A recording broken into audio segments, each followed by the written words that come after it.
الحمد لله نحمده ونستعينه ونستغفره ونؤمن به ونتوكل عليه ونعوذ بالله من شرور أنفسنا ومن سيئات أعمالنا من يهده الله فلا مضل له ومن يضلل فلا هادي له وأشهد أن لا إله إلا الله وحده لا شريك له وأشهد أن محمدا عبده ورسوله أما بعد فإن خير الحديث كتاب الله وخير الهدي هدي محمد صلى الله عليه وسلم وشر الأمور محدثاتها وكل محدثة بدعة وكل بدعة ضلالة وكل ضلالة في النار.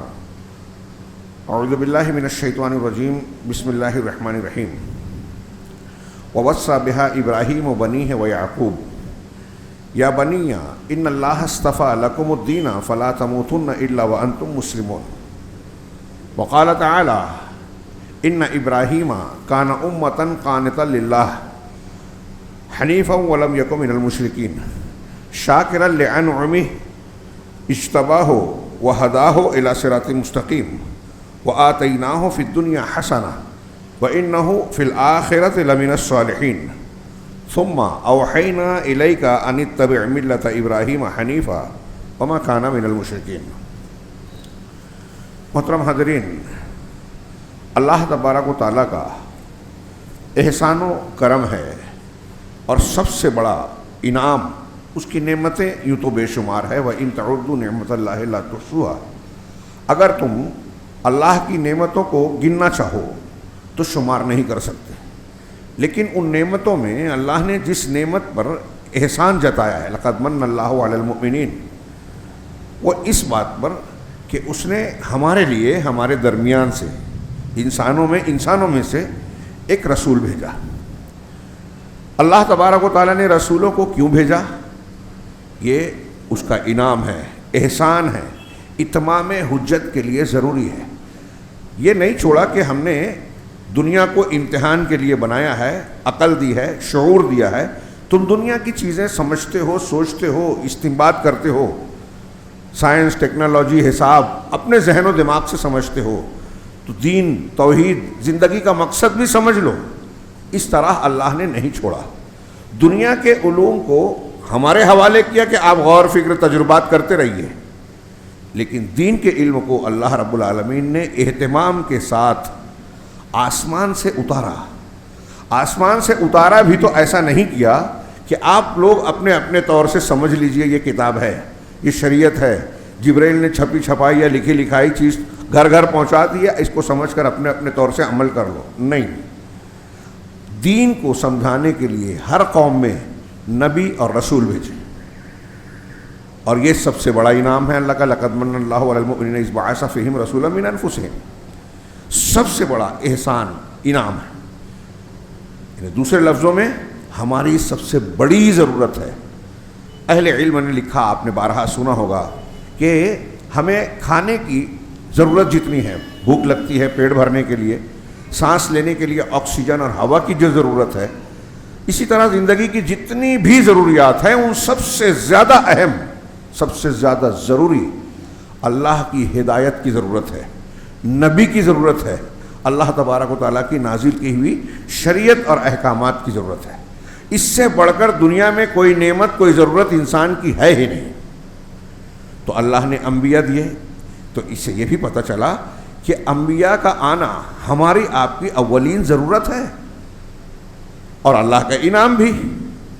اور اس میں ایک پہلو یہ بھی ہے کہ خود بخود معلوم ہوتا ہے کہ تعلیم و تربیت کے لیے آپ کسی کو صرف ہدایت دیں، ایسا کرو ایسا مت کرو، یہ معلومات ہے، یہ جو ہے طریقہ کار ہے، صرف زبانی طور سے یا معلوماتی اعتبار سے انفارمیشن کے طور پر آپ کسی کو کوئی چیز سکھاؤ، بتاؤ، یہ کافی نہیں ہے. بلکہ انسانوں کی صحیح تعلیم و تربیت کے لیے زندہ جیتا جاگتا نمونہ سامنے ہونا ضروری ہے. پریکٹیکل لائف آپ دیکھیں گے کہ خواص بھی اور عوام بھی، ہاں ایک عام انسانی مزاج ہے کہ ایسے میں تقریر کروں آپ کے سامنے، کوئی فلسفہ، عقل اور دانش کی باتیں، بڑی ذہانت کی باتیں بیان کروں یا کوئی بیان کرے، اس کے مقابلے میں ایک انسان پر زیادہ اثر یہ بات کرتی ہے کہ آپ کسی انسانی زندگی کے واقعے کی شکل میں آپ بیان کریں، واقعات کی شکل میں آپ کوئی چیز بیان کریں، عام لوگ بھی اور بہت سارے خواص بھی اسے دلچسپی سے سنتے ہیں.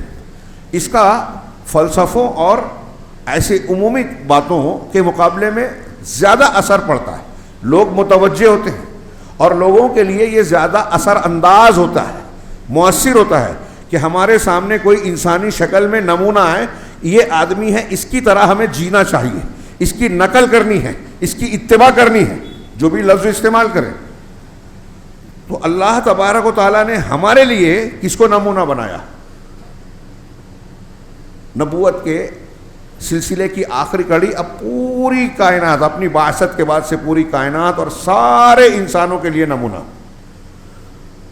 وما ارسلناک الا رحمۃ للعالمین. ایسی بیسیوں دلیلیں ہیں جس سے یہ ثابت ہوتا ہے کہ محمد رسول اللہ صلی اللہ علیہ وسلم پچھلے نبیوں کے مقابلے میں یہ خصوصیت رکھتے ہیں کہ آپ کسی خاص قوم اور خاص زمانے کے لیے نبی نہیں بنائے گئے، بلکہ قیامت تک ساری اقوام، پوری دنیا کے لیے نبی بنائے گئے. اب اس ایک حقیقت میں بہت ساری چیزیں شامل ہیں کہ قیامت تک ہے، تو اس کا مطلب یہ بھی ہے کہ قیامت تک کے ہمارے آپ کے جو مسائل ہیں اس کا حل ہے.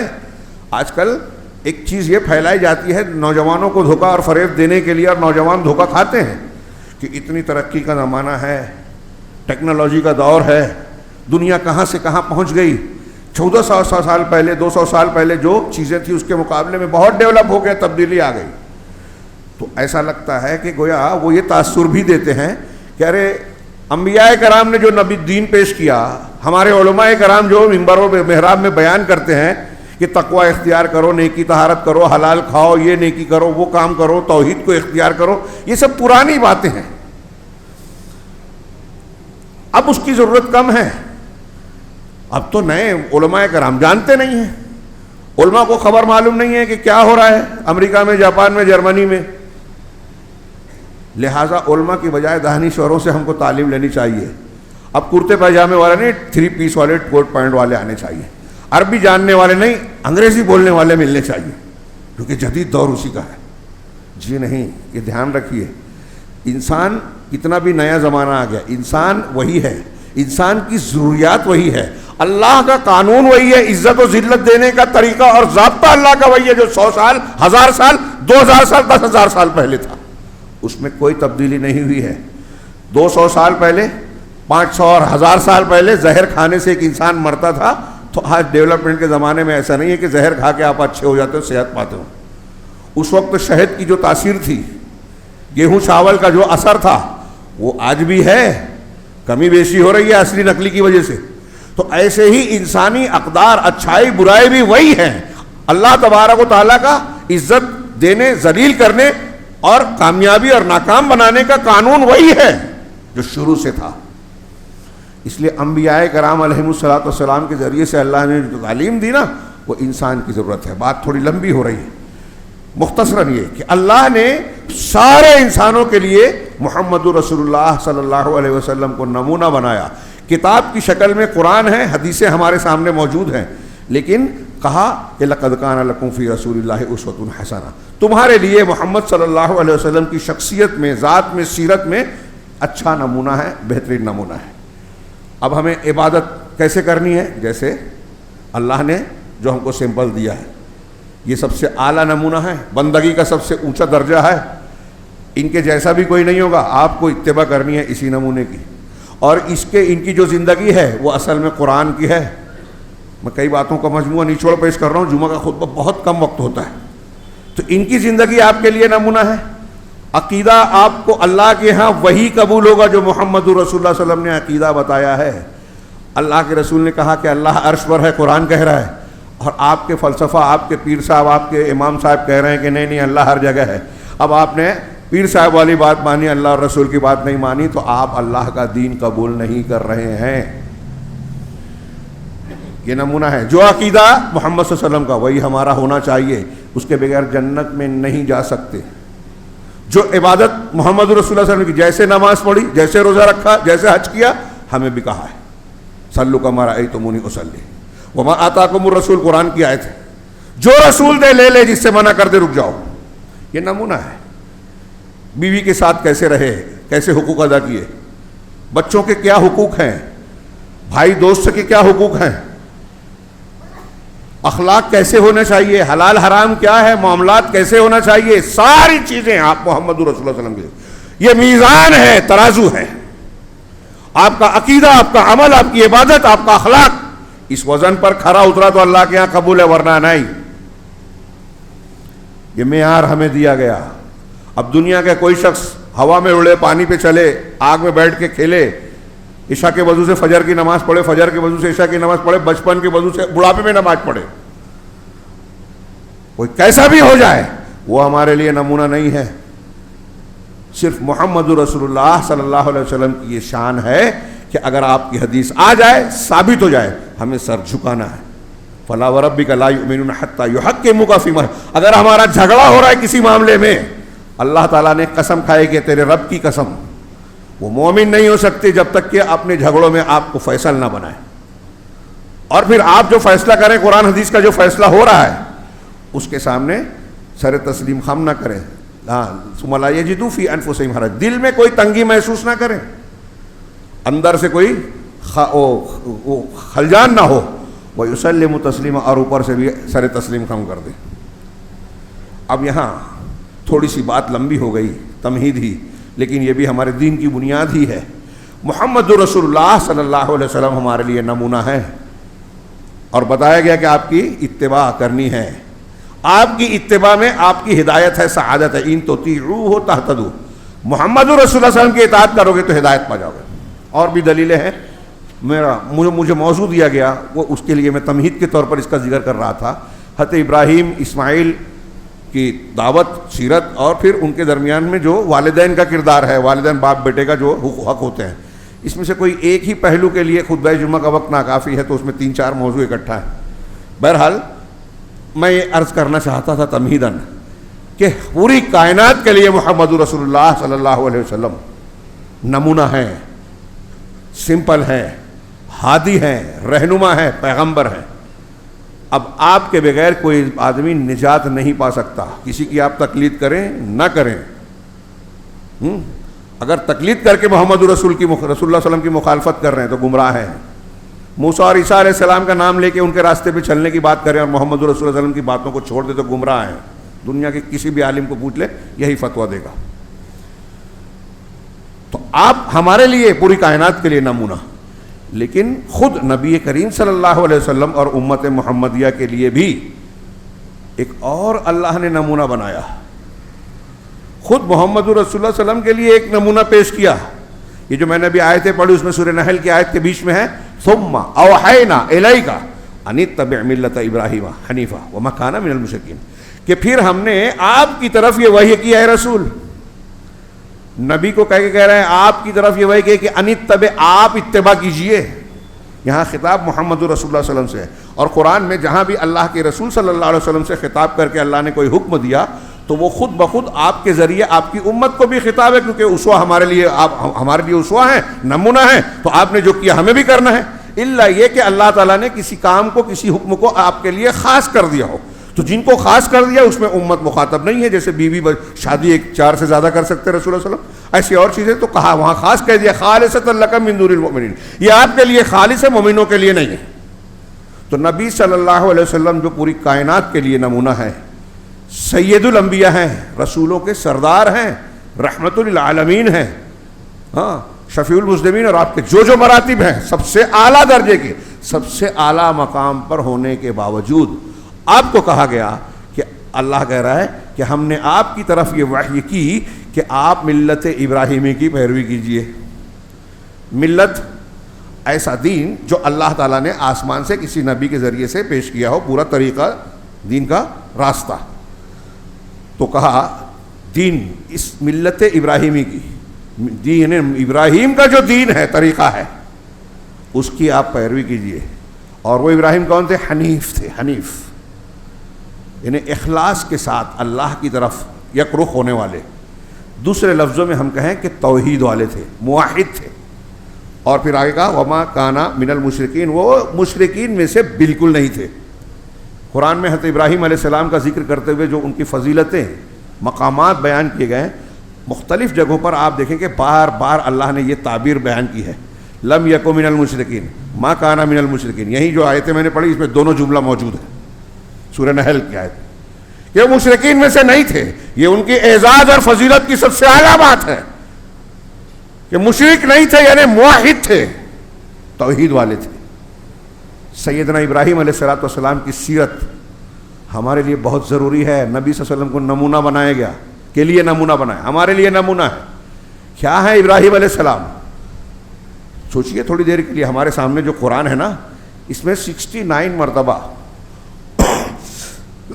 69 مرتبہ حضرت ابراہیم علیہ السلام کا ذکر ہے نام کے ساتھ، اور بغیر نام کے بھی ہے.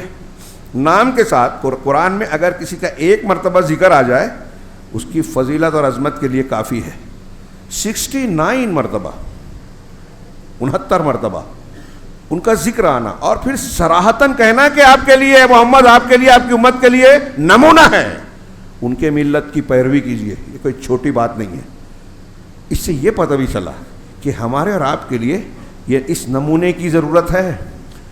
اس کے ساتھ ساتھ آپ دیکھیے کہ عید الاضحیٰ ہر سال آتا ہے، قربانی والی عید، اور اس کے علاوہ حج کا فریضہ ہر سال پوری دنیا سے مسلمان سمٹ کر بیت اللہ کی طرف جاتے ہیں اور فریضہ حج ادا کرتے ہیں، جو دین کا ایک رکن ہے.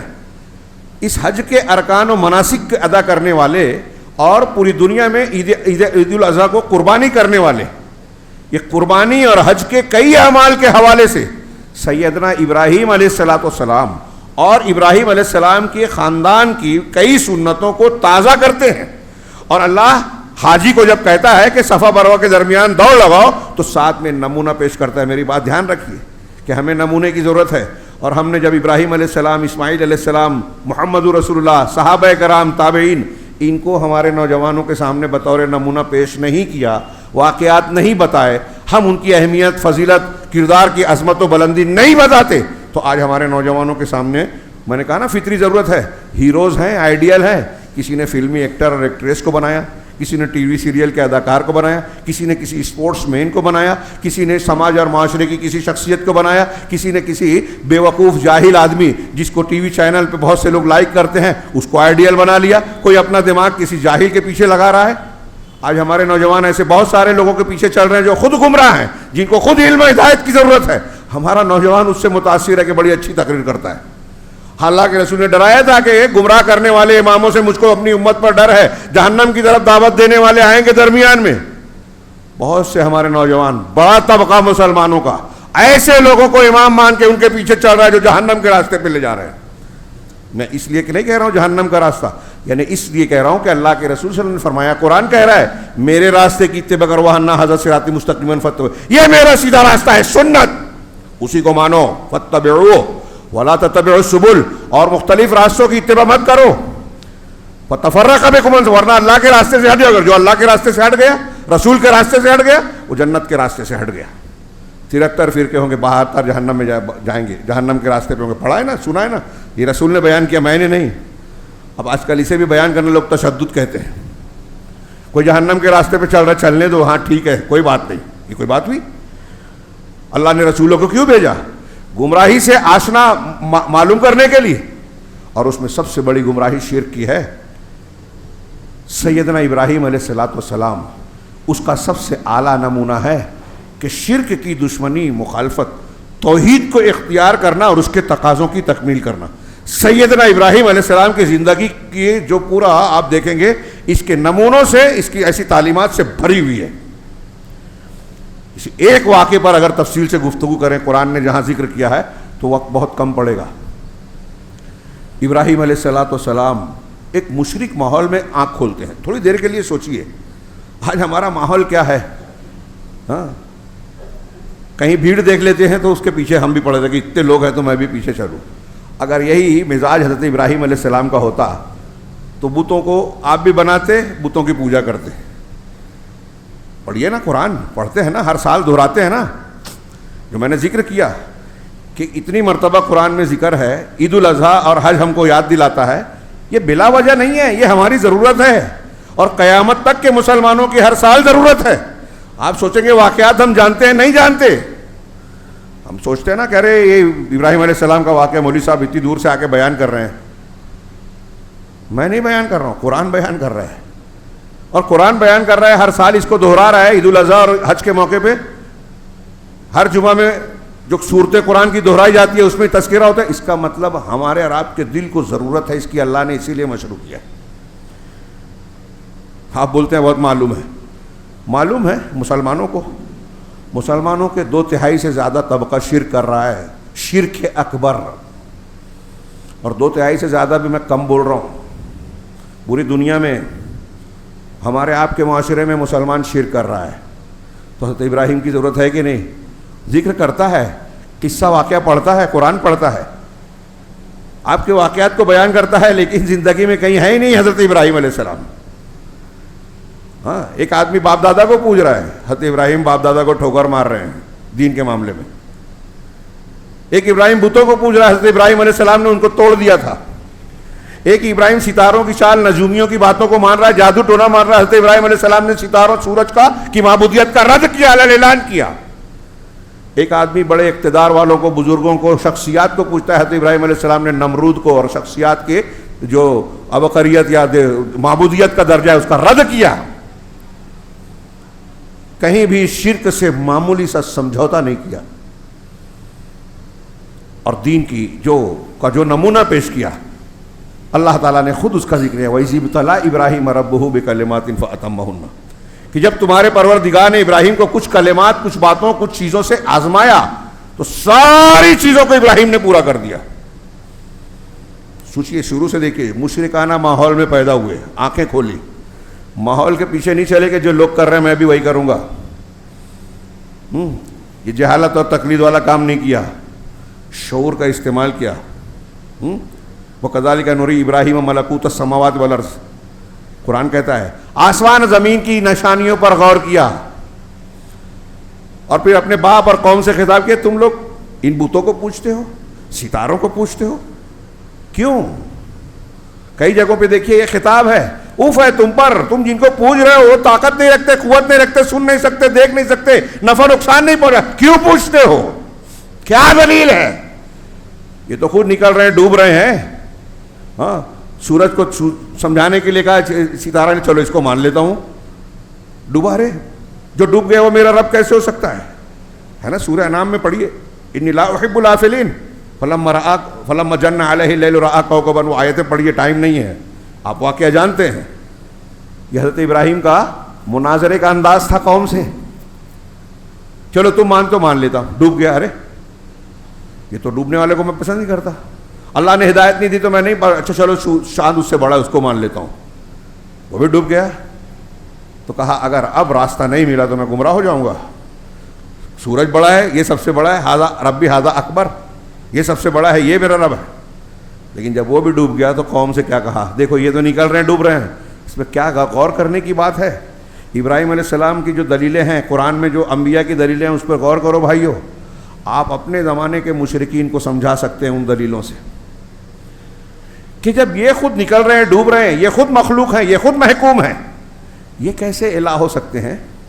یہ میرے مالک کائنات کا نظام چلانے والے کیسے ہو سکتے ہیں؟ یہ تو خود اس نظام کا حصہ ہیں. تو اعلان کیا, انی وجہت وجہی للذی فطر السماوات والارض.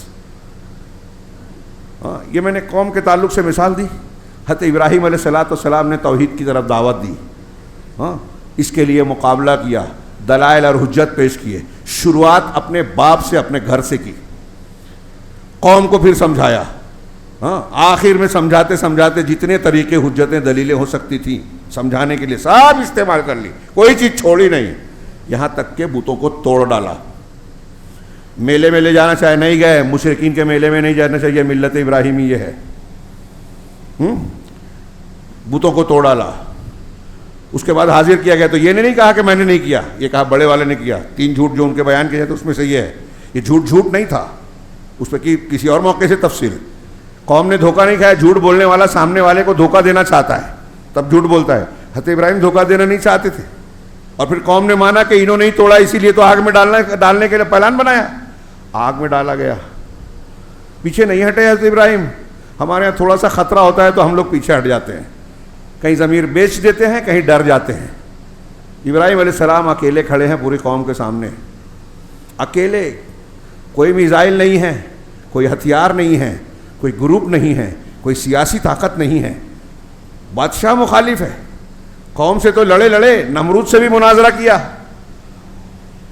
اس کی شخصیت، اس نے کہا میں رب ہوں، کہا میرا رب مشرق سے سورج کیا نام ہے زندہ کرتا ہے، موت دیتا ہے، کہا میں بھی زندہ کرتا ہوں، موت دیتا ہوں.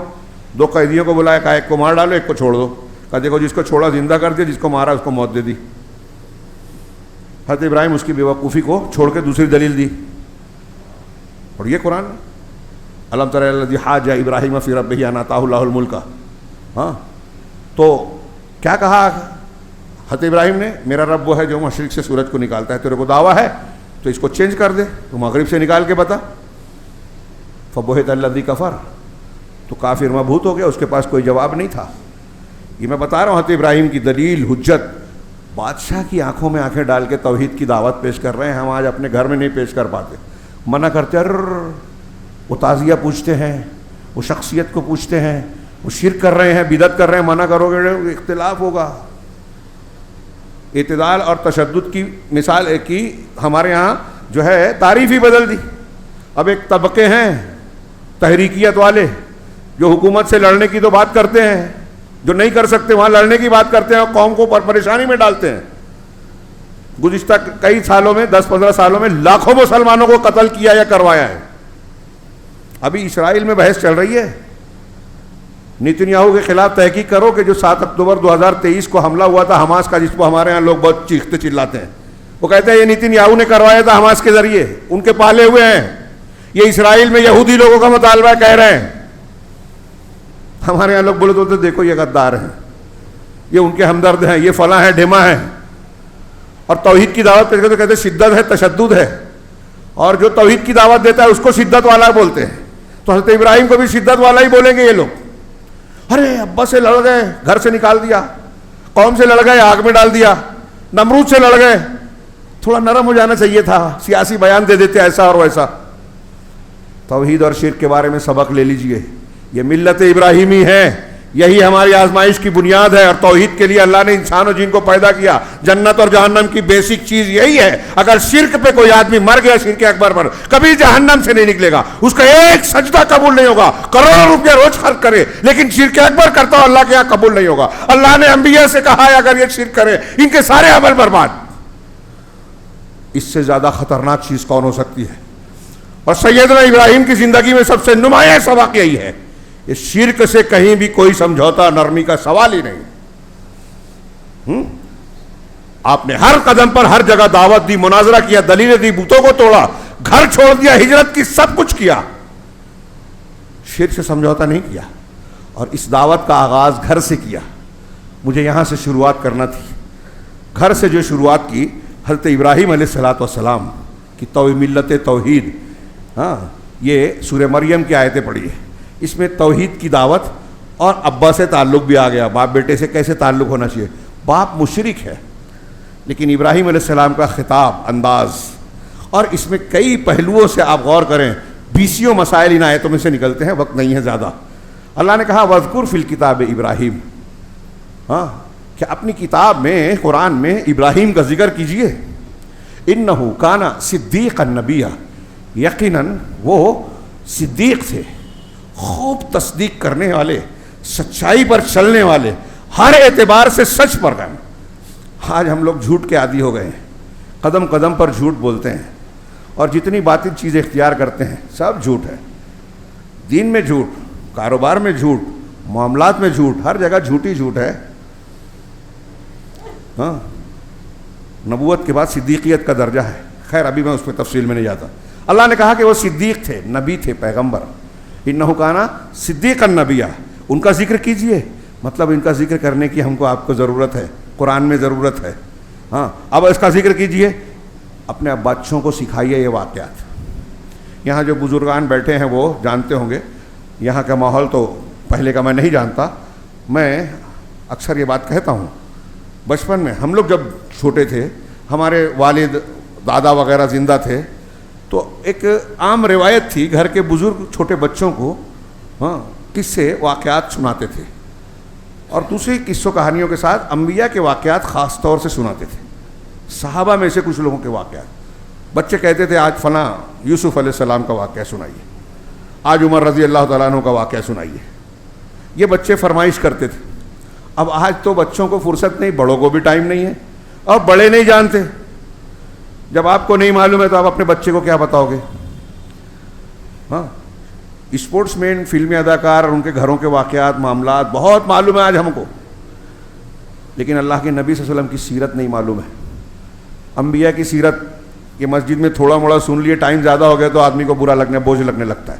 جس کی ہمیں ضرورت ہے, جو ہمارے لیے نمونہ ہے, جس کو اللہ نے بیان کیا ہے, وہ نہیں جانتے. اور جب آپ یہ نہیں بتاتے تو پھر وہی ہوگا, ناچنے گانے والے ہمارے بچوں کے لیے ہیرو ہیں, ان کی نقل کریں گے, ان کے جیسا بال رکھیں گے, ان کے جیسا کپڑا رکھیں گے. دیکھ رہے ہیں کہ وہ مورتی کے سامنے پوجا کر رہے ہیں تو یہ بھی کریں گے, وہ زنا کرتے ہیں تو یہ بھی کریں گے. ان کے اندر دینی غیرت نہیں ہے, پتہ چلا وہ ایسا ایسا کرتے ہیں تو یہ بھی کریں گے. بک جائیں گے, اپنا ضمیر بیچیں گے, ایمان بیچیں گے. کیوں؟ اس لیے کہ جن کو نمونہ بنایا ہے وہ ایسے ہی ہیں. تو اگر آپ چاہتے ہیں کہ آپ کے بچے انبیاء کے طریقے پہ چلیں تو اللہ نے کہا نا وذکر فی الکتاب, تو اپنے گھروں میں ابراہیم کا, اسماعیل کا, انبیاء کا, رسول اللہ صلی اللہ علیہ وسلم کا ذکر کیجئے, پڑھائیے ہر گھر میں. میں مانتا ہوں مسلمان کے ہر گھر میں انبیاء کی سیرت اور رسول اللہ صلی اللہ علیہ وسلم کی سیرت پر کتابوں کا ہونا ضروری ہے. ہونا صرف نہیں, پڑھنا اور پڑھانا ضروری ہے, سننا اور سنانا ضروری ہے. اور اس میں بھی صحیح واقعات, یہاں بھی گمراہی ہے کہ لوگ بہت سارے الٹے سیدھے واقعات بیان کرتے ہیں. جو صحیح ہے بولتے ہیں کہ مزہ نہیں آتا. صحیح ڈھنگ سے آپ پڑھنا سننا جانتے نہیں ہیں. قرآن کو, حدیث کو جو صحیح ہیں صحیح ڈھنگ سے پڑھیں سنیں نا, کافی ہے ہمارے لیے. جھوٹے واقعات کی ضرورت نہیں ہے. میں نے شروع میں کہا تھا نا کہ عام لوگوں کی ایک پسند ہوتی ہے کہ واقعات سنیں, تو ایک طبقہ مسلمانوں میں ایسا گزرا اور آج بھی چل رہا ہے, فضائل کے نام پر یا بزرگان دین کے واقعات کے نام پر شرک کی دکان لگانے کے لیے نئے نئے واقعات جس کی کوئی حقیقت نہیں ہے بنا بنا کے بیان کرتے ہیں. ارے وہ تو ایسے تھے, جس دن بالغ ہوئے تھے اس دن وضو کیا تھا, اور جب موت ہوئی تو وضو ٹوٹا ہی نہیں تھا, بوڑھے ہو گئے تھے. اور لوگ بھی سر دھنتے, واہ واہ کیا بات ہے, واقعی ایسے پہنچے ہوئے تھے. وہ ہوا میں اڑتے تھے, کرامت کرامت کھیلتے تھے, پہاڑ پھینک کے مار دیتے تھے, پتہ نہیں کیا کیا کر لیتے تھے. پھر اللہ والی بات جو کفار مکہ بھی اپنے بتوں کے لیے نہیں بولتے تھے, وہ ہمارے یہاں لوگ بولتے کہ شیخ عبد القادر جیلانی فلاں بزرگ مردوں کو زندہ کر دیتے تھے. یہ کفار مکہ بھی اس کو کہتے تھے کہ یہ صرف اللہ کر سکتا ہے. آج کا جاہل مسلمان, مشرک مسلمان کہتا ہے کہ یہ فلاں بابا اور پیر بھی کر سکتے ہیں. اور جب اس قسم کے واقعات سناتے ہیں تو پھر بازاروں پہ جا کے مانگتے ہیں, دعا, استغاثہ, استعاذہ, شرک اکبر کرتے ہیں. قرآن پڑھ رہے ہیں, ابراہیم علیہ السلام کا واقعہ بیان کر رہے ہیں, شرک کر رہے ہیں. اس کا مطلب کھیل بنایا ہے, مذاق بنایا ہے دین کو. یہ سیدنا ابراہیم نبی تھے, ان کا ذکر کرو. ہاں, تو اللہ نے کیا کہا؟ اذ قال لأبیہ, جب انہوں نے اپنے باپ سے کہا. ابراہیم علیہ السلام اپنے باپ سے کہہ رہے ہیں یا ابتی, ہاں, لما تعبد ما لا يسمع ولا يبصر ولا يغني عنك شيئا. بہت غور سے سنیے, سادی زبان, سادی بات, لیکن دلیل انتہائی مضبوط. نبی کی دلیل ہے. قرآن میں انبیاء کی دلیلوں کو پڑھیے, آپ اپنے ارد گرد شرک سے لڑ سکتے ہیں. جو الٹی سیدھی باتیں کرتے ہیں نا, غلط دلیلیں دیتے ہیں دین کے معاملے میں شرک کی تائید میں, اس کا آپ جواب دے پائیں گے. ان کو پڑھ لے غور سے. تو حضرت ابراہیم کہہ رہے ہیں ابا جان مشرک ہیں. نمبر 1, خطاب کیسے کر رہے ہیں؟ یا ابتی. آگے 4-5 جملے ہیں, ہر جملے سے پہلے ابراہیم علیہ السلام یا ابتی, یا ابتی, یا ابتی. کتنی پوائنٹ کی بات ہے کہ ایسے تو تمام مشرکین کو دوست نہیں بنانا ہے, چاہے باپ ہی کیوں نہ ہو. دوست نہیں بنانا ہے, دوست ہے نا دل والا, دلی ہمدردی کے ساتھ. دنیاوی تعلقات کریں گے, لیکن ماں باپ کا ایک ایکسیپشن ہے, استثناء ہے. آپ دوسرے مشرکین سے جدا ہو جائیں, ماں باپ اگر مشرک ہے تو آپ کو اس کی خدمت کرنی ہے. قرآن میں ہے وَإِن جَاهَدَاكَ عَلَىٰ أَن تُشْرِكَ بِي مَا لَيْسَ لَكَ بِهِ عِلْمٌ فَلَا تُطِعْهُمَا وَصَاحِبْهُمَا فِي الدُّنْيَا مَعْرُوفًا. قرآن نے کہا کہ اگر ماں باپ تمہیں اس بات پر ابھارتے ہیں کہ تم اللہ کے ساتھ, میرے ساتھ, اللہ کے یعنی اللہ کے ساتھ ایسی چیز کو شریک ٹھہراؤ جس کا تمہیں علم نہیں. شرک کی ایک غلط ہونے کی ایک دلیل ہے کہ اس کی کوئی دلیل نہیں ہے, اس کے صحیح ہونے کی ایک بھی دلیل نہیں ہے. یہ اس کے غلط ہونے کی ایک بہت بڑی دلیل ہے کہ اس کے صحیح ہونے کی کوئی علم نہیں ہے تمہارے پاس. تو فلا تطعهما, تو تم ان کی اطاعت نہیں کرنا, ان کی بات نہیں ماننا. لیکن وصاحبہما فی الدنیا معروفا، دنیا کے معاملے میں ان کے ساتھ اچھی سنگت اور مصاحبت کرو، ہے نا. یہ شرک سب سے ناپسندیدہ، اس کے باوجود ماں باپ کا یہ حق ہے. اب حضرت ابراہیم اس حق میں سب سے بڑی چیز جو ادا کر رہے ہیں، یا ابت، ابا جان، لما تعبد ما لا یسمع ولا یبصر ولا یغنی عنک شیئا، آپ اس کی عبادت کیوں کرتے ہیں جو دیکھ نہیں سکتا، جو سن نہیں سکتا، جو دیکھ نہیں سکتا، اور جو آپ کے کوئی کام نہیں آ سکتا. 3 جملہ ہے، 3 مضمون ہے یہ. کوئی کسی کی عبادت کیوں کرتا ہے؟ آپ کسی کی عبادت کریں، دنیا میں کسی سے بھی پوچھئے کہ آپ کس کی عبادت کرتے ہو، تو سب سے پہلے یہ تو چاہو گے نا کہ جو جس کی آپ عبادت کر رہے ہیں وہ آپ کو دیکھے، سنے، آپ کی ضرورت محسوس کرے، آپ کے لیے کون سی چیز مفید ہے، کون سی مضر ہے وہ جانے، پھر آپ اس کو پکار رہے ہیں تو اس کو سنیں، جب سنے گا جانے گا، پھر اس کو یہ طاقت ہو کہ آپ کو فائدہ پہنچا سکے، نقصان سے بچائے. اس کو ایسے لیجئے کہ آپ کو بھوک لگی ہے، اپنے گھر میں بچوں کو بھوک لگتی ہے، تو کوئی آ کے یہاں ممبر پہ کہتا ہے ممبر مجھ کو بھوک لگی ہے کھانا دے. مسجد میں ممبر کا کتنا مقام ہے، اس پہ کھڑے ہو کے لوگ خطبہ دیتے ہیں، ممبر رسول بولا جاتا ہے، امام کا مصلی ہے، یہاں روز نماز پڑھی جاتی ہے، امام صاحب کھڑے ہوتے ہیں. تو اس سے آگے کوئی کھانا مانگتا ہے کیا؟ کیوں نہیں مانگتا؟ Simple logic. آپ بولیں گے کیسی مثال دے رہا ہو؟ بہت صحیح مثال دے رہا ہوں، کیونکہ ایک موٹی سی عقل کا ایک بچہ بھی جانتا ہے کہ یہاں کھانا نہیں ملے گا. حضرت ابراہیم وہی پوچھ رہے ہیں کہ جو بت آپ کو سنتا نہیں، دیکھتا نہیں، جانتا نہیں، آپ کے کام نہیں آ سکتا، اس کو پوجا پکارنے کا مطلب کیا ہے؟ سمجھا دیجئے. مشرک اس سے زیادہ بے وقوف ہے. کوئی آدمی آ کے اس دیوار سے کھانا مانگے، بھوک لگی، آپ بولو کھانا دے، تو آپ بولیں گے کیا بول رہے ہو؟ مشرک اس سے بڑا بے وقوف ہے جو بتوں سے لو لگا کے ان کی عبادت کر رہا ہے. ابا سے یہی پوچھ رہے ہیں حضرت ابراہیم، بڑے پیارے انداز میں پوچھ رہے ہیں، آپ اس کی عبادت کیوں کرتے ہیں؟ اس سے ایک بات یہ بھی پتہ چلی کہ آپ بیٹے ہیں، ہاں، باپ مشرک ہے اور آپ کو توحید معلوم ہے، تو باپ کو بھی سمجھانا ہے. سب سے بڑی محبت یہ ہے، اعتدال یہ ہے کہ آپ کے سگا باپ، آپ کا بھائی بند اگر شرک کر رہا ہے تو پہلے اس کو رد کیجئے اس کے شرک کا. یہ باپ کی محبت کے خلاف نہیں ہے بلکہ محبت کا تقاضا ہے. انبیاء اپنی قوم کا سب سے زیادہ بھلا چاہنے والے تھے، لیکن سب سے زیادہ اسی کی تائید کرتے تھے، شرک کا رد کرتے تھے. آج ہم رد کرتے تو کہتے دیکھو تشدد کر رہے ہیں. شرک کے رد کی ضرورت نہیں ہے. انبیاء کرام جو کرتے تھے، آج کل مسلمان جو ہے اس شرک کو اہل حدیث جو ہے رد کرتے ہیں. بادشاہوں کے ہم کیا ہے، شرک کیا ہے، قصور میں مبتلا ہے، محلوں کے شرک میں مبتلا ہے.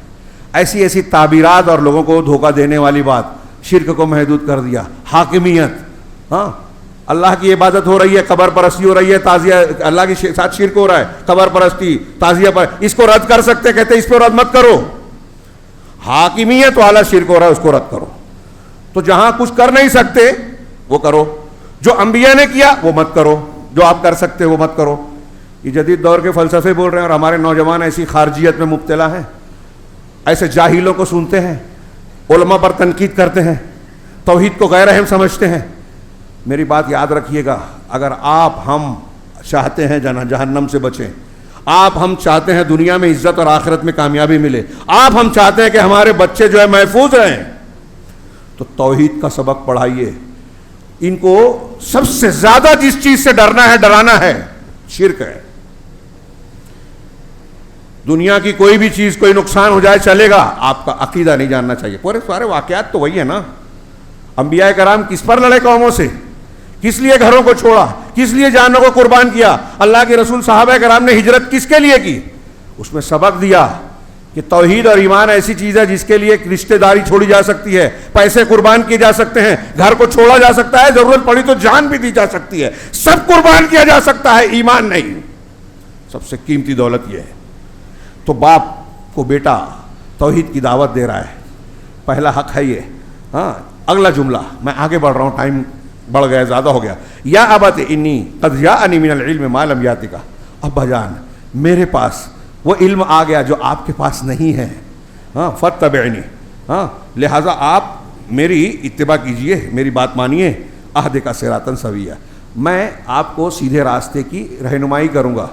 اب یہاں بھی کئی بات ہے, وقت زیادہ ہو گیا, 5-7 منٹ لے سکتا ہوں نا اور. غور کیجئے, بیٹا باپ سے کہہ رہا ہے میرے پاس علم ہے آپ کے پاس نہیں ہے. سمپل لاجک, کوئی اس پہ تنقید نہ سمجھے. اس کا مطلب جس کے پاس علم ہے, دلیل ہے, اس کی بات ماننی چاہیے, چاہے عمر میں کم ہو. اب ہمارے بزرگ بولتے ارے یہ جمعہ 8 دن کا پوٹا بچہ میرے سامنے بڑا ہوا, اس کی میں مانوں. اس کی نہیں ماننا ہے, وہ جو دلیل دے رہا ہے, قرآن بتا رہا ہے, حدیث بنا رہا ہے, وہ ماننا پڑے گا. ابراہیم علیہ السلام بیٹے ہیں, آزر باپ ہیں. قرآن بتا رہا ہے باپ اگر مشرک ہے اور بیٹے کے پاس توحید کا علم ہے تو بیٹا توحید سکھائے گا. بیٹا امام بنے گا, باپ دادا سے چلا رہا ہے تو یہ میں کیسے چھوڑ سکتا ہوں. ہمارے یہاں شادی کی رسم یہ ہے, فلاں شرک ہوتا ہے, فلاں بدعت ہوتی ہے, تو باپ دادا سے چلا آ رہا ہے. آج بھی بہت سارے کافر تو کافر مسلمانوں کی یہ دلیل ہے, جبکہ یہ دلیل نہیں ہے. ہر نبی نے جب بھی دعوت دی تو قوم نے گمراہی میں نبی کی بات رد کرنے کے لیے یہی دلیل دی.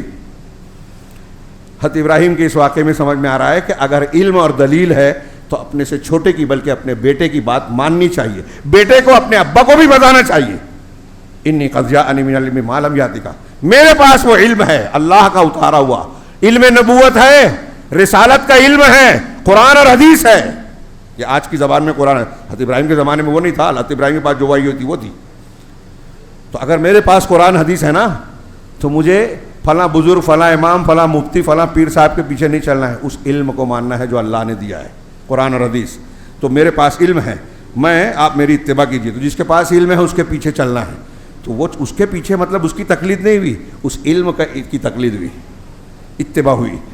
تو حضرت ابراہیم کا اگلا جملہ ہے یا ابت لا تعبد الشیطان.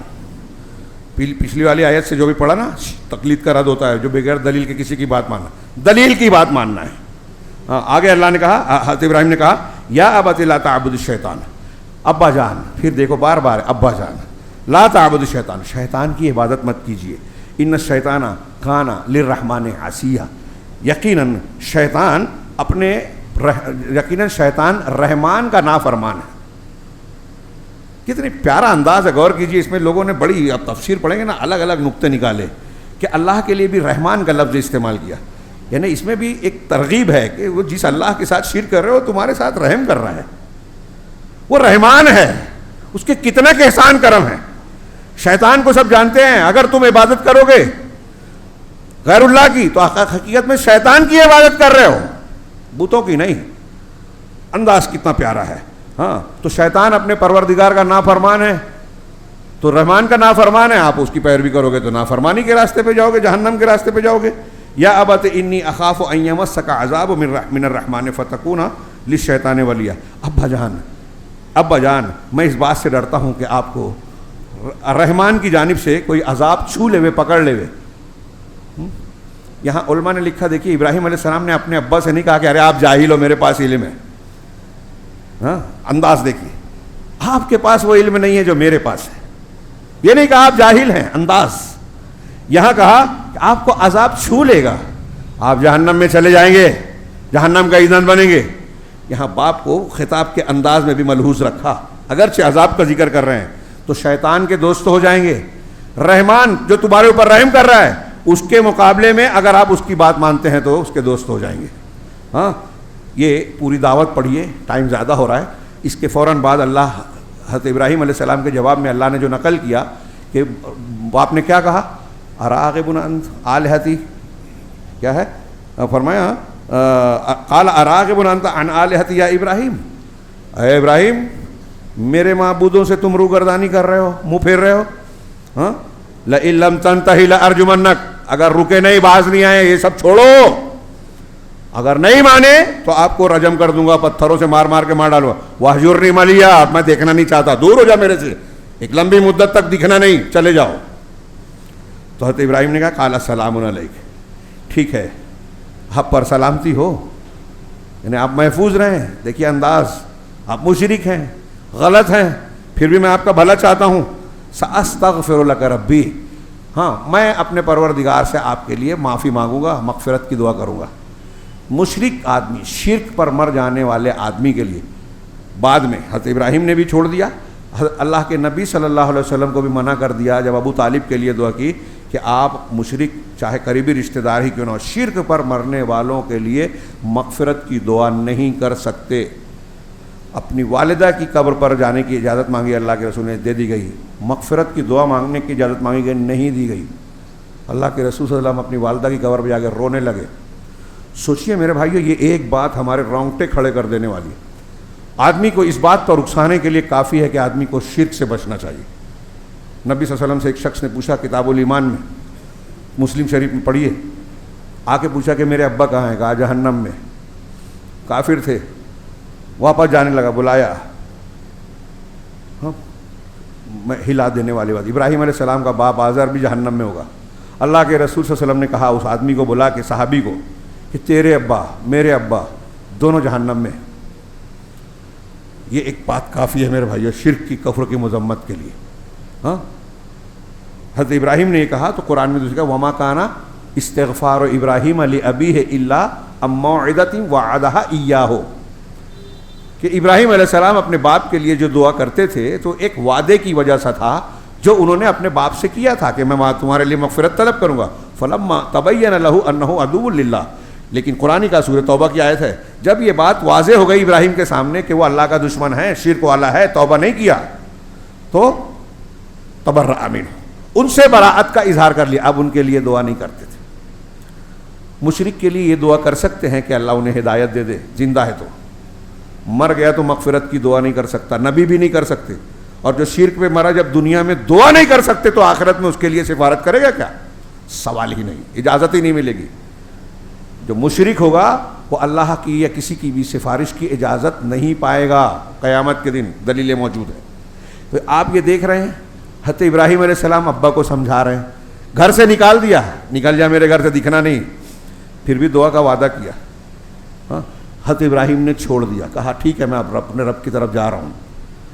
جو دعوتیں دی لڑے، آگ میں ڈالا گیا، پھر کہا کہ میں ہجرت کرنے والا ہوں، ہجرت کی، وہاں سے گھر چھوڑ دیا، وطن چھوڑ دیا۔ یعنی دین پہ اپنی دعوت دینے کے بعد اگر قوم نہیں مان رہی ہے، مشرکین کے بیچ سے آدمی کو، مومن کو نکل جانا چاہیے، دعوت دینے، ان کے بیچ نہیں رہنا چاہیے، ان کے میلے ٹھیلے میں نہیں جانا چاہیے، ان کے مذہبی پروگرام میں نہیں جانا چاہیے۔ حضرت ابراہیم کی ملت میں آئے، ان کے میلے میں نہیں گئے تھے، بتوں کو توڑ دیا۔ تو ہماری جو طاقت ہے شرک کو رد کرنے کے لیے کرنا چاہیے۔ پھر وہاں سے گئے، راستے میں جو آزمائش ہوئی، ہاں، حضرت مشرک گھرانے کو چھوڑا تھا۔ قرآن میں کئی مقامات پہ میں اپنی زبان میں کچھ باتوں کو اشارہ کر دوں، آپ ضرور پڑھیے، ضرورت ہے۔ اور ابھی عید الاضحیٰ کو موقع ہے، آپ کو علماء کرام سے اور بھی اس سلسلے میں انشاءاللہ معلومات ملے گی، آپ خود بھی پڑھیں گے اور پڑھنا چاہیے، پڑھانا چاہیے۔ تو جب وہاں سے نکلے، راستے میں بادشاہ والا واقعہ ہوا، بیوی پر ہاتھ ڈالنا چاہا، اللہ نے اسے دھنسا دیا، روک دیا۔ ہاں، پورا واقعہ پڑھیے صحیح بخاری میں، بڑا زبردست ہے۔ میں اس کو کہتا ہوں کہ دیکھیے حضرت ابراہیم اکیلے تھے، قوم نے، نمرود نے ساری نموریت آپ کا بال بیکا نہیں کر پائی۔ بادشاہ وقت کا سردار بیوی پر ہاتھ ڈالنا چاہا، نہیں ڈال سکا، اللہ نے جان بچائی، پوری قوم ہے سامنے، کوئی طاقت نہیں تھی مادی، اللہ نے عزت بچائی، سامنے جو ہے عزت پر ہاتھ ڈالنے کی کوشش کرنے والا وقت کا حاکم تھا وہاں کا، اللہ نے عزت بچائی۔ آج بھی ہم کو جان، مال، عزت اگر بچانا ہے، آپ چاہتے ہیں کہ آپ کے گھر پر بلڈوزر نہ چلے، آپ کے بیوی بچوں کو عزت ملے، آپ کو عزت ملے، ہم مسلمانوں کو عزت ملے، تو ملت ابراہیمی پر چلیے، اللہ پر توکل کیجئے۔ آگ میں ڈالے جانے سے پہلے کہا تھا حسبنا اللہ و نعم الوکیل، اللہ ہمارے لیے کافی اور بہترین کارساز ہے۔ کیا ہم بول رہے ہیں؟ ہم تو اس کے اس پر تکیہ کر رہے ہیں، اللہ کو بھول رہے ہیں، اور جو اللہ کو یاد دلاتا کہتے ہیں مولوی صاحب پچھلی بات کرتے ہیں، اس کی کیا ضرورت؟ اسی کی ضرورت ہے۔ یہی یاد دلانے عید الاضحیٰ اور حج کا موقع آتا ہے، ابراہیم علیہ السلام کی سیرت بتاتی ہے۔ جب اللہ تعالیٰ نے، اب یہ بھی دیکھیے کہ ابراہیم علیہ السلام نے مشرک باپ کو چھوڑا، مشرک گھر کو چھوڑا، مشرک قوم کو چھوڑا، تو اللہ نے کہا انی جاعلک للناس اماما، ہم آپ کو امام بنانے والے۔ واتخذ اللہ ابراہیم خلیلا، اللہ نے ابراہیم کو خلیل بنا لیا۔ پوری دنیا کائنات میں اللہ کے دو خلیل ہیں، ایک ابراہیم علیہ السلام، ایک محمد رسول اللہ صلی اللہ علیہ وسلم۔ موقع نہیں ہے کہ میں اس کی تشریح کروں۔ اللہ نے دوست بنایا، خالص دوست۔ یہ ابراہیم علیہ السلام کا موقع، جو جتنی توحید میں اعلیٰ منزل پہ جائے گا اس کا اللہ کے پاس اتنا مقام ہوگا، کیونکہ توحید کے لیے اللہ نے پیدا کیا۔ پوری کائنات کے انسانوں میں سب سے توحید میں سب سے اعلیٰ درجے محمد رسول اللہ صلی اللہ علیہ وسلم، اور ان کے بعد سب سے اعلیٰ درجہ حضرت ابراہیم کا۔ دونوں خلیل ہیں۔ مشرک قوم کو چھوڑا, مشرک گھر کو چھوڑا, اللہ نے اولاد دی. اب کس کی دی؟ نبیوں کی اولاد دے دی. حضرت ابراہیم علیہ السلام کے بعد آپ کی نسل سے باہر کوئی نبی نہیں آیا, آپ کی نسل کے باہر کسی پر کتاب نہیں اتری, شریعت نہیں اتری. آپ کے بیٹے اسحاق علیہ السلام, ان کے بیٹے یعقوب علیہ السلام, پورے انبیاء بنی اسرائیل ان کی اولاد, حضرت عیسیٰ اور حضرت یحییٰ تک, ان میں یہ آخری تھے. اور پھر حضرت اسماعیل علیہ السلام جو حضرت ابراہیم کی اولاد ہیں, ان کی نسل میں محمد رسول اللہ صلی اللہ علیہ وسلم. اللہ نے آپ کو امام بنایا, خلیل بنایا. یہ قرآن کہہ رہا ہے ان ابراہیم کان امتن, ابراہیم ایک امت تھے, جامع الخصائل اور خیرات تھے. ہاں, خیر کی طرف دعوت دینے والے. امت کا کئی معنی کیا؟ امت کا ایک معنی امام, پیشوا تھے. قانتا للہ, اللہ کی فرما برداری کرنے والے تھے. ایک ہے مطیع, ایک ہے قانت. ہاں, مطیع یہ ہے کہ آپ مسجد میں ابھی نیکی کر رہے ہیں, بازار میں گئے تو بے ایمانی کرنے لگے, تو آپ قانت نہیں ہیں. رمضان میں ہم اچھے انسان مسلمان بن گئے, رمضان کے بعد پھر پہلے راستے پہ آ گئے, قانت نہیں ہے. قنوت یہ ہے کہ مسلسل اللہ کی عبادت کرنا, اطاعت کرنا, بات ماننا, کہیں بھی مخالفت نہیں, یہ بات مانی اور وہ نہیں مانی, ایسا نہیں. حضرت ابراہیم مسلسل عبادت کرنا, حنیفاً, یکسو تھے, یک رخے تھے, صرف اللہ کے لیے اخلاص اور توجہ رکھنے والے. ولم یکن من المشرکین, مشرکین میں سے نہیں تھے. شاکرا لانعمہ, اللہ کی نعمتوں کا شکر ادا کرنے والے. جو نعمت دی اس کا شکر, شکر کا معنی پڑھیے, صرف زبان سے, صرف دل سے نہیں بلکہ عمل سے بھی. جو نعمت دی اس نعمت کا صحیح استعمال کرنا. اجتباہ, اللہ نے ان کو منتخب کر لیا. وہداہ الی صراط مستقیم, اور صراط مستقیم کی رہنمائی کی, اسے جتلا دیا. وآتیناہ فی الدنیا حسنہ, دنیا میں بھی ہم نے ان کو حسنہ دیا, اور آخرت میں بھی وہ نیکوکاروں میں سے ہو گئے. پھر ہم نے آپ کی طرف وحی کی کہ آپ ملت ابراہیمی کی پیروی کیجیے, جو میں نے آیت پڑھی. اب یہ ہمارے لیے ابراہیم علیہ السلام کو نمونہ بنایا گیا. اب حضرت اسماعیل علیہ السلام کا واقعہ, ہاں بہت وقت زیادہ ہو گیا, صرف بچوں کے اس میں تناظر میں یہ ایک دو جملہ اشارہ کر دوں. واقعہ ہم پڑھتے ہیں, اب یہ ذکر آئے گا کہ حضرت ابراہیم علیہ السلام کے بیٹے حضرت اسماعیل, یہ وہی بیٹے ہیں جن کو اللہ کے حکم سے ماں کے ساتھ میں مکہ کی بے آب و گیاہ وادی میں چھوڑا گیا. وہیں ان کے پیروں کے تلے سے زمزم نکلا. یہ معجزہ آج بھی زندہ ہے مکہ میں, پوری دنیا کو دعوت دے رہا ہے. دنیا کے ریسرچ اور کیا کہتے ہیں تحقیقات سے بھی پتہ چلا کہ زمزم کی طرح دنیا میں کوئی پانی نہیں ہے. اکیلا پانی ہے جس میں کرسٹل ہے, جس میں سڑتا نہیں ہے, جس میں بہت ساری بیماریوں کا علاج ہے. خیر, وہ حضرت اسماعیل مکہ میں ٹھہرائے گئے. پڑھیے سورہ ابراہیم میں, ربنا انی اسکنت من ذریتی بواد غیر ذی زرع عند بیتک المحرم, پروردگار میں نے اپنی ذریت کو, اپنی بعض ذریت کو تیرے گھر کے پاس, ہاں ایسی وادی میں جو کھیتی باڑی والی نہیں ہے, بسا دیا. کیوں؟ ربنا لیقیموا الصلاۃ, پروردگار اس لیے کہ وہ نماز قائم کرے. لیکن اس سے پہلے جو دعا کی شروعات ہے سورہ ابراہیم میں پڑھیے, رب اجعل ھذا البلد آمنا,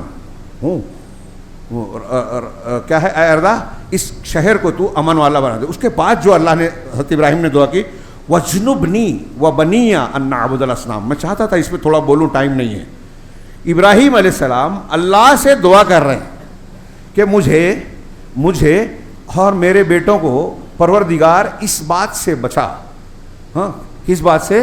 کہ ہم بتوں کی پرستش کریں, بتوں کی عبادت کریں. تھوڑی دیر کے لیے سوچئے, میں پڑھاتا ہوں تو بچوں سے سوال کرتا ہوں کہ آپ میں, ہم میں سے, میں آپ سے بھی پوچھ رہا ہوں, یہاں جتنے لوگ بیٹھے ہیں سن رہے ہیں, مرد ہوں, ہماری مائیں بہنیں اگر سن رہی ہیں وہ ہوں, تھوڑی دیر کے لیے میں پوچھتا ہوں کہ کیا کوئی ہم میں سے ایسا ہے جس کو کوئی بولے آ کے کہ بت کو پوجو, تو پوجے گا کیا؟ ہم میں سے کوئی بت پوجے گا؟ ہاں نہیں نا. ہم اپنے بارے میں اور ہمارا ابراہیم علیہ السلام کے مقابلے میں کیا مقام ہے, کیا اوقات ہے؟ کچھ بھی نہیں. ان کے پیروں کو دھول کو بھی نہیں پہنچ پائیں گے. کوئی ولی نہیں پہنچ سکتا اعلیٰ درجے کا. تو ابراہیم علیہ السلام کے اتنے کم درجے کہ ہم یہ کہتے ہیں ہم بت نہیں پوجیں گے. ابراہیم علیہ السلام اللہ سے دعا کر رہے ہیں کہ مجھے اور میرے بیٹوں کو اس بات سے بچا کہ ہم اصنام پرستی کریں. رب انہن اضللن کثیرا من الناس. اسی میں آگے پڑھیے اور بھی دعائیں ہیں. رب اجعلنی مقیم الصلاۃ ومن ذریتی, نماز, اپنے بچوں کو نمازی بنانے کے لیے بھی دعا کی. تو شرک سے مجھے بچا, میری اولاد کو بچا. اس سے شرک کے خطرناک ہونے کی دلیل ملتی ہے کہ ہمیں شرک سے کتنا ڈرتے رہنا چاہیے, ہوشیار رہنا چاہیے, اپنے لیے بھی اپنے بچوں کے لیے بھی. اگر ہم چاہتے ہیں بچے کا بھلا کریں, ماں باپ کا بچوں پر حق ہے, جس طرح ہمارا حق ہے کہ ہم ان کو کھانا, کپڑا, ضرورت کی چیزیں دے. ان سے بڑھ کر ضرورت ہے کہ ہم ان کو توحید سکھائیں, شرک سے ڈرائیں, شرک کو پہچانوائیں. یہ ضروری ہے. اور آج مسلمان بڑی عمر کے ہو گئے, بڈھے ہو گئے, شرک اور توحید جب خود کو نہیں معلوم, کچھ لوگ تو دین میں ٹائم لگاتے ہیں، دین کی خدمت کر رہے ہیں، فضائل پہ محنت کر رہے ہیں، کچھ اقامت دین کی بات کرتے ہیں، لیکن توحید نہیں معلوم، توحید کی قسمیں نہیں معلوم، توحید کی شرطیں نہیں معلوم، توحید کے تقاضے نہیں معلوم، شرک اکبر شرک اصغر نہیں معلوم۔ یہی وجہ ہے کہ مسلمان کہہ رہے ہیں شرک کو برا کہتے ہیں اور شرک کر رہے ہیں۔ میرے بھائیو، بہت بڑی اور بنیادی سبق ہے یہ۔ دنیا اور آخرت میں ہر بھلائی کی کنجی بنیاد توحید ہے۔ توحید کے اثرات آپ سنتے ہوں گے علماء سے، نتائج ثمرات، اور دنیا میں ہر برائی اور پریشانی، آخرت کی ہر برائی پریشانی، جہنم کے عذاب کی سب سے بڑی بنیاد شرک ہے، کفر ہے۔ سب سے زیادہ اس سے چوکنا رہیے، اس سے بچیے۔ حضرت ابراہیم نے دعا مانگی، اور اولاد ہو جانے کے بعد یہ دعا کر رہے ہیں، اس سے پہلے جب اولاد کے لیے دعا مانگی تو کہا رب حب لی من الصالحین، پروردگار مجھے نیک اولاد دے دو، فبشرناہ بغلام حلیم۔ پھر اس کے بعد اسی آیتوں میں ہے سورہ صافات میں کہ جب وہ اس عمر کو پہنچے کہ ان کے دوڑ دھوپ کے لائق ہو گئے تو کہا، ابراہیم علیہ السلام ان کے پاس آئے اور کہا انی اری فی المنام انی اذبحک، میں خواب میں دیکھ رہا ہوں کہ تمہیں ذبح کر رہا ہوں، فانظر ماذا تری، تو غور کرو کیا خیال ہے، کیا رائے ہے۔ یہ آپ سنیں گے، پڑھیں گے، میں اشارے سے آگے بڑھ جاؤں، حالانکہ یہاں بھی میں رکنا چاہتا تھا۔ تو حضرت اسماعیل نے کیا کہا، ہاں یا ابت افعل ما تؤمر، غضب، بیٹا کہہ رہا ہے ابا جو حکم دیا گیا اسے کر دیا۔ حضرت ابراہیم نے کیا کہا تھا، میں نے خواب دیکھا تمہیں ذبح کر رہا ہوں۔ اسماعیل علیہ السلام کیا جواب دے رہے ہیں، جو حکم دیا جا رہا ہے۔ مطلب اسماعیل علیہ السلام یہ کہہ رہے ہیں کہ میرے باپ نبی ہیں، نبی نے جو خواب دیکھا وہ اللہ کی طرف سے حکم ہے۔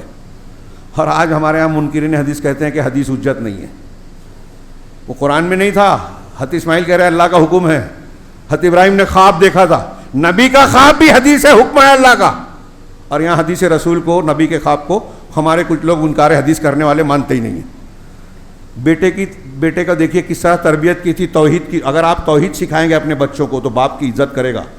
توحید کا اثر یہ ہوتا ہے کہ باپ کا فرما بردار ہوتا ہے، بیٹا ہر بات کو، حکم کو ماننے والا ہوتا ہے۔ توحید والے ہیں، ہاں اللہ نے کہا ہے نا ذبح کرنے کا، گردن کاٹنے کا، مار دیجیے، تیار ہوں میں کٹنے کے لیے۔ پر یہ کیسی بات ہے، آج ہمارا بیٹا، ہم بچے کو بستر سے نہیں اٹھاتے، فجر میں آرام کر رہا ہے، تھکا ہے، جانے دو، وہ بھی نہیں اٹھتا۔ حضرت ابراہیم چھری چلا رہے ہیں، ہم سبق پڑھاتے ہیں، لیکن بس کہانی کی طرح پڑھتے ہیں، جانور کاٹ لیتے ہیں، سمجھتے ہیں کہ حق ادا ہو گیا، سنت ابراہیمی ادا کر لی، ملت ابراہیمی پہ چل گئے۔ تو بیٹے کو صالحین میں سے مانگا، نیک اولاد مانگی اللہ سے دعا میں، پھر کوشش کیجئے۔ اور پھر ایک حضرت ابراہیم، بخاری کی لمبی روایت ہے کہ جب وہاں مکہ میں رہنے لگے، جب شادی ہو گئی، یہ میں نے لکھا تھا لیکن عربی پڑھنے کا موقع نہیں ہے، شادی ہونے کے بعد حضرت ابراہیم ایک مرتبہ حضرت اسماعیل کے گھر آئے، ہاں ان کی بیوی ملی، پوچھا کہ تمہارے شوہر کہا ہمارے لیے کچھ کھانے پینے کا انتظام کرنے، تلاش کرنے گئے ہیں، تو کہا تمہاری زندگی کیسی ہے؟ تو بیوی نے بڑی شکایت کی، ہاں ارے بڑی تنگی ہے، بڑی پریشانی ہے، ہم لوگ ضیق میں ہیں، تنگی میں ہیں، شدت میں ہیں۔ تو ٹھیک ہے، کہا جب تمہارے شوہر آئیں تو کہنا، ان سے میرا سلام کہنا، اور کہنا کہ اپنے گھر کی، ہاں انغیر عطا بتا بابک، ہاں کہ اپنے گھر کے چوکھٹ کو بدل لو۔ حضرت اسماعیل واپس آئے تو انہیں محسوس ہوا کہ کچھ، دیکھیے اللہ تعالیٰ نے ایک احساس دیا۔ پوچھا کوئی آیا تھا کیا؟ کہا ہاں ایک بزرگ آئے تھے، ایسے ایسے تھے، انہوں نے حالات پوچھے، آپ کو پوچھا، میں نے ان کو یہ جواب کیا، اور پھر حالات پوچھے، کہا کہ یہ کرو۔ کہا کوئی پیغام دیا ہے؟ کہا ہاں، کہا تھا کہ اپنے گھر کی چوکھٹ بدل لو۔ کہا وہ میرے ابا تھے ابراہیم، اور چوکھٹ سے مراد تم ہو، انہوں نے کہا ہے کہ میں تم کو طلاق دے دوں، طلاق دے دیا۔ تھوڑی دیر کے لیے سوچیے، ابراہیم علیہ السلام نے اتنی سی بات پہ کیوں کہا تھا طلاق دے دے؟ توحید والے تھے۔ جو توحید والا ہوتا ہے نا، اگر غریبی ہے تو کہتا ہے یہ اللہ نے دیا ہے، پریشانی ہے تو یہ اللہ کی طرف سے ہے، دکھ ہے تو اللہ کی طرف سے ہے، بیماری ہے تو اللہ کی طرف سے ہے، ہر حال میں اللہ کا شکر ادا کرتا ہے۔ لیکن جب انہوں نے بیوی سے پوچھا کیا حال ہے تو اس نے شکایت کی، شکوہ کیا، اللہ کا شکر ادا نہیں کیا، یہ توحید کے تقاضے کے خلاف تھی بات۔ تو کہا ایسی بیوی کو بدل، مطلب بیوی دیندار ہونی چاہیے۔ یہاں ایک بھی رک کے یہ پوچھ لیں، کچھ لوگ ہمارے یہاں ناراض ہو جاتے ہیں اپنے بھائی سے، بہن سے، تو بولتے ہیں چلو اپنی بیوی کو طلاق دو۔ حضرت ابراہیم نے بولا تھا نا، تو اسماعیل علیہ السلام نے چھوڑ دیا تھا، ایسے تم کو ہماری بات ماننی ہے۔ امام احمد سے پوچھا گیا کہ ابراہیم علیہ السلام نے اسماعیل سے کہا تھا، حضرت عمر نے حضرت ابن عمر سے کہا تھا بیوی کو طلاق دے دو، دونوں نے دے دیا۔ تو آج اگر باپ یا ماں کہتے ہیں کسی سے کہ اپنی بیوی کو چھوڑ دو تو چھوڑ دینا چاہیے؟ تو امام احمد نے بڑا پیارا جواب دیا، کہا ہاں چھوڑنا تو چاہیے، لیکن اس باپ کو جو یہ کہہ رہا ہے اس کو حضرت ابراہیم اور حضرت عمر کی طرح ہونا بھی چاہیے۔ ایسے دین والا ہونا چاہیے. اب سسر کا جھگڑا ہو رہا ہے, سمدھی کا, اپنے جھگڑے میں میاں بیوی کو جو ٹھیک ٹھاک رہ رہا ہے کہتا ہے چھوڑ اس کو, میرے گھر میں اس کی بیٹی نہیں رہے گی, جھگڑا اس سے ہے, اس کی بیٹی پر نکال رہے ہیں. یہ ٹھیک نہیں ہے, یہ غلط ہے. حضرت ابراہیم نے جو کہا تھا دین کی بنیاد پہ کہ اللہ کی ناشکری ہے, توحید والی نہیں ہے. توحید کا تقاضا اس میں بھی آتا ہے, اس کا مطلب شرک کرتی تھی نہیں, توحید کا تقاضا ہے شکر ادا کر. پھر کچھ دنوں کے بعد حضرت ابراہیم آئے, بیوی بدل چکی تھی, اس وقت بھی اسماعیل علیہ السلام نہیں تھے, اسی حدیث میں ہے بخاری کی. پھر حضرت ابراہیم نے پوچھا تو کہا کہ وہ ہمارے لیے کچھ باہر گئے ہیں. تو کہا تمہاری حالت کیسی ہے, حالت ایسی, زندگی کیسی ہے. وسأل عن حیاتہم و حیاتہم, اس طرح کے الفاظ ہیں, احوالہم حالہم و حیاتہم, ان کی حالت اور حالت پوچھی, حیات پوچھی. تو کہا کہ ہم اللہ کا شکر ہے, اللہ نے ہم کو بڑا کشادگی دی اور یہ دیا وہ دیا, بڑی تعریف کی ان کی بیوی نے, اللہ کا شکر ادا کیا. تو حضرت ابراہیم علیہ السلام نے کہا کہ جب آپ کے شوہر آئے میرا سلام بولنا اور کہنا کہ اپنے دروازے کی چوکھٹ کو قائم رکھیں, بدلے نہیں. پھر ویسے ہی وہ حضرت اسماعیل آئے, پوچھا, بیوی نے بتایا, حضرت ابراہیم کی تعریف کی اور پھر بتایا کہ ایسے ایسے بزرگ آئے تھے. ہاں, اور ہم سے پوچھا کہ تم کھاتے کیا ہو, تمہارا کھانا کیا ہے. تو کہا پانی اور گوشت. تو کہا کہ تم کو اللہ تبارک و تعالیٰ اس میں برکت دے. حضرت ابراہیم نے جو دعا دی تھی مکہ والوں کے لیے, اس میں حدیث میں ہے, مکہ والے ایسے ہیں کہ ایک لمبے عرصے تک بغیر اناج کے گوشت کھاتے رہے, ان کو کوئی نقصان نہیں ہے, ان کے علاوہ کوئی کھاتا ہے صرف گوشت کھائے نقصان ہوگا پیٹ کو. کہا اگر اللہ کے رسول نے اسی حدیث میں کہا اگر اناج بھی کھاتے اور اللہ کے حضرت ابراہیم ان کو دعا دیتے تو مکہ میں اناج بھی ملتا خوب. آج دنیا کا ہر پھل ملتا ہے مکہ میں, پیدا نہیں ہوتا ملتا سب ہے, تازہ ملتا ہے. ابراہیم کی دعا علیہ السلام کی دعا قبول ہوئی. خیر, تو حضرت ابراہیم نے یہ میسج دیا, تازہ پھل کھانا ہے تو ابراہیم علیہ السلام کا طریقہ اختیار کیجئے. آپ بولیں گے کہ ارے وہی توحید کی بات, توحید سے تازہ پھل ملتا ہے, لاجک نہیں سمجھ میں آ رہی ہے. اللہ کا دنیا اللہ کا نظام اللہ چلاتا ہے, کوئی ٹرمپ, کوئی یاہو, کوئی سنگ پریوار کا آدمی نہیں چلاتا. ان کو تھوڑی طاقت ملتی ہے تو اترا رہے ہیں, کود رہے ہیں. بہت فرائض آئے, اللہ نے رسی کھینچی, چلے گئے, ختم ہو گئے, مٹ گئے, نشان عبرت بن گئے. ہاں, ابراہیم علیہ السلام کا ذکر ہم کر رہے ہیں, کیوں؟ توحید والے تھے. تو اللہ نے دنیا میں بھی مشرک باپ کو چھوڑا, موحد بیٹے دے دیے, انبیاء کی اولاد دے دی. اور پھر اب میں یہ واقعہ جو ذکر کر رہا تھا, ان کی بیوی سے کہا کہ گھر کی چوکھٹ قائم رکھنا. حضرت اسماعیل آئے, پوچھا, بتایا سب چیزیں. ان سے بھی یہی کہا کہ وہ میرے والد تھے اور گھر کی چوکھٹ سے مراد تم ہو, تم کو قائم رکھنا ہے, تم کو طلاق نہیں دینا, یہ کہا ہے قائم. یہ دیکھیے حضرت ابراہیم اور اسماعیل کا تعلق. گردن کاٹنے کا حکم ہوا, بیٹے سے کہا بیٹا اللہ کے حکم کی تعمیل میں یہ نہیں کہا ارے آپ کاٹو گے میں کٹ جاؤں گا, اللہ کا حکم ہے تو کوئی جانور ہونا کسی اور کو کاٹ لو, یہ نہیں کہا. ہمارے گھروں میں بولتے ہیں ارے میرے گھر میں تو کبھی روز شادی ہوتی ہے, کیا ارمان نکالیں گے نا. ہاں نہیں, حضرت ابراہیم, حضرت ہاجرہ, حضرت ان کا خاندان, حضرت ہاجرہ, حضرت اسماعیل نے یہ نہیں کہا کہ ہم کو یہاں جنگل میں چھوڑے جا رہے ہو تو کیا ہوگا ہمارا. ہاں, جب گھر میں چھوڑا تو سوچئے رات میں اکیلی رہی ہوں گی, بیٹا گود کا بیٹا ہے وہ ہے, کوئی دور دور تک انسان بھی نہیں ہے, گھر بھی نہیں ہے, تھوڑی دیر کے لیے سوچئے. لیکن تیسری مرتبہ جب حضرت ابراہیم سے پوچھا, بخاری کی روایت میں, ہم کو کیوں چھوڑ رہے ہو, کیا اللہ کا حکم ہے, کہاں, کہا اللہ کا حکم ہے تو ضائع نہیں کرے گا, اللہ کا حکم ہے تو ابا جان میری گردن پہ چھری چلا دی. اسماعیل علیہ السلام نے کہا آپ نے حکم دیا ہے کہ اس کو گھر کو چوکھٹ بدل دی. یہ سب توحید کے اثرات ہیں. اور پھر کچھ دنوں کے بعد آئے, آخری بات حضرت ابراہیم علیہ السلام نے کہا, حضرت اسماعیل ایک درخت کے نیچے بیٹھ کے اپنا تیر سیدھا کر رہے تھے, کہا میں ایک کام سے آیا ہوں, خیر خیریت ملی. اس میں حدیث میں, اسی حدیث میں آگے ہے کہ باپ بیٹا جس طرح ملتا ہے اس طرح ملے. پھر حضرت ابراہیم نے کہا کہ اللہ نے مجھے ایک حکم دیا ہے تو کیا تم اس میں میری مدد کرو گے, کہا ہاں مدد کروں گا. اللہ نے حکم دیا ہے, آپ کہہ رہے ہیں کیوں نہیں مدد کروں گا. اللہ کی عبادت ہے, باپ کی خدمت ہے, دونوں فرض ہے. ہاں, توحید والا آدمی یہ دونوں کرے گا. تو کہا کہ اس اونچے مقام پر اللہ نے مجھے حکم دیا ہے کہ میں اس کا گھر بناؤں, یعنی کعبہ کی تعمیر کروں. پھر کعبہ کی تعمیر کا سورہ بقرہ میں وَإِذْ يَرْفَعُ إِبْرَاهِيمُ الْقَوَاعِدَ مِنَ الْبَيْتِ وَإِسْمَاعِيلُ, اور جب ابراہیم اپنے گھر کے, اللہ کے گھر کے قواعد کو, بنیادوں کو اٹھا رہے تھے, اور ان کے ساتھ اسماعیل بھی, اور دونوں دعا کیے جا رہے تھے, ربنا تقبل منا انک انت السمیع العلیم. ہم عمل تو کر رہے ہیں پروردگار, ہاں, لیکن ہمارے اس عمل کو تو قبول کر لے, تقبل منا, ہم سے قبول کر لے, ہاں, وتب علینا, اور ہماری توبہ کو قبول کر لے, انک انت السمیع العلیم, تو سننے والا, العلم والا ہے. انہی آیتوں میں آگے پڑھیے کہ حضرت ابراہیم نے یہ توحید والا دین بچوں کو سکھایا, اور اللہ نے جب کہا اسلام لے آ جاؤ, جھک جاؤ, اسلم تو قال اسلم تو لرب العالمین, میں اللہ کے سامنے جھک گیا. اسی میں کہا کہ یہ اللہ کے ابراہیم کی ملت ہے, جو اس ملت سے منہ پھیرے گا تو وہی ہوگا جو نادان ہے, جاہل ہے. وَمَن يَرْغَبُ عَن مِّلَّةِ إِبْرَاهِيمَ إِلَّا مَن سَفِهَ نَفْسَهُ, یہ آگے اسی آیتوں میں, انہی آیتوں میں کہا گیا ابراہیم کے طریقے سے وہی ہٹے گا جو بے وقوف ہے, توحید سے ہٹے گا بے وقوف ہے. قرآن کہہ رہا ہے نادان ہے. اور آگے کہا آخری بات کہ وَوَصَّىٰ بِهَا إِبْرَاهِيمُ بَنِيهِ وَيَعْقُوبُ, یہ ابراہیم نے اپنے بیٹوں کو وصیت کی اور یعقوب نے. آج ہمیں اپنے بیٹوں کو یہ وصیت کرنی ہے.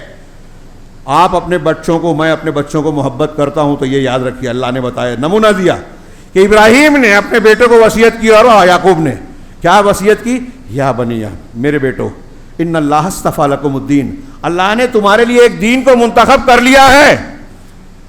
یہ دین نہیں ہے جو سب لوگ کر رہے ہیں, جو اللہ نے اتارا ہے بس وہی ایک دین, ایک مسلک, قرآن حدیث والا. اس نے یہ کہا, فلاں نے یہ کہا, صوفیوں کا یہ ہے, رافضیوں کا یہ نہیں. جو نبی کا ہے, جو صحابہ کا ہے, ہم اس کو کہیں گے اپنے بچوں کو.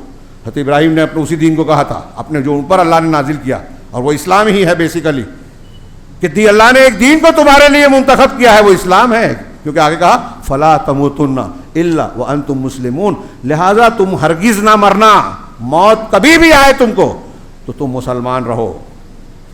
یہ سبق ہمیں اپنے بچوں کو دینا ہے. ملت ابراہیمی کا یہ سبق ہے کہ آپ خود توحید اختیار کریں. آپ کا باپ, بھائی, رشتہ دار اگر مشرک ہے اس کو توحید کی دعوت دیں, بچوں کو توحید سکھائیں, توحید سے بچائیں. اللہ سے دعا کریں کہ بچوں کو, میرے بچوں کو شرک سے بچا. کوشش کریں, صرف دعا نہیں کرنی ہے. ہم روزی مانگنے کی دعا کرتے ہیں تو گھر میں بیٹھ نہیں جاتے, محنت کرتے ہیں, جا کے دعا بھی کرتے ہیں, محنت بھی کرتے ہیں. ایسے ہی بچوں کو چاہتے ہیں کہ اے اللہ میرے بچوں کو میری آنکھوں کی ٹھنڈک بنا, تو اس کے لیے تربیت کی محنت بھی کر, اور تربیت کرنی ہے تو پہلے ہمیں دین سیکھنا ہوگا. اللہ رب العالمین سے دعا ہے کہ وہ ہمیں ملت ابراہیمی کو صحیح طریقے سے سمجھنے اور اپنی زندگی میں اسے اختیار کرنے کی توفیق عطا فرمائے. آج ہمیں بلکہ پوری دنیا کو ملت ابراہیمی اور ملت محمدی, محمد رسول اللہ صلی اللہ علیہ وسلم کے دین اور دینی تعلیمات کی بہت شدید ضرورت ہے. دنیا میں بے چینی ہے, جنگ ہے, مہنگائی ہے, پریشانی ہے, جھگڑے ہیں, اختلافات ہیں, بہت سارے مسائل ہیں. قدم قدم پر لوگ ڈرا رہے ہیں, آپ خبریں دیکھیے تو ڈر جائیں گے. مہنگائی بڑھنے والی ہے, یہ ہونے والا ہے, وہ ہونے والا ہے, جنگ ہوگی تو اور یہ ہوگا. خوف زدہ ہوتے ہیں. لیکن ایک مومن کو یہ اطمینان ہوتا ہے کہ کائنات کا نظام اللہ چلا رہا ہے. لیکن فکر کی بات یہ ہے کہ یہ سب جاننے کے باوجود بھی ہم خاموش رہیں, ہم اللہ کی طرف نہ پلٹیں, اپنے گناہوں سے توبہ نہ کریں, اپنے گھر اور اپنی اصلاح نہ کریں, تو پھر جیسا ہے ویسا ہی ہوتا رہے گا. اگر ہم چاہتے ہیں کہ یہ مسائل بھی حل ہوں, ہاں, یہ جو دنیا میں فسادات ہو رہے ہیں اس کی آنچ اور بھنک ہمارے گھروں میں نہ پہنچے, ہمارے گھر بلڈوزر سے بچے, ہمارے بچے عزت اور سعادت پائیں, تو ہمیں ضروری ہے کہ ملت ابراہیمی اور ملت محمدی, دین محمدی کو گلے لگائیں.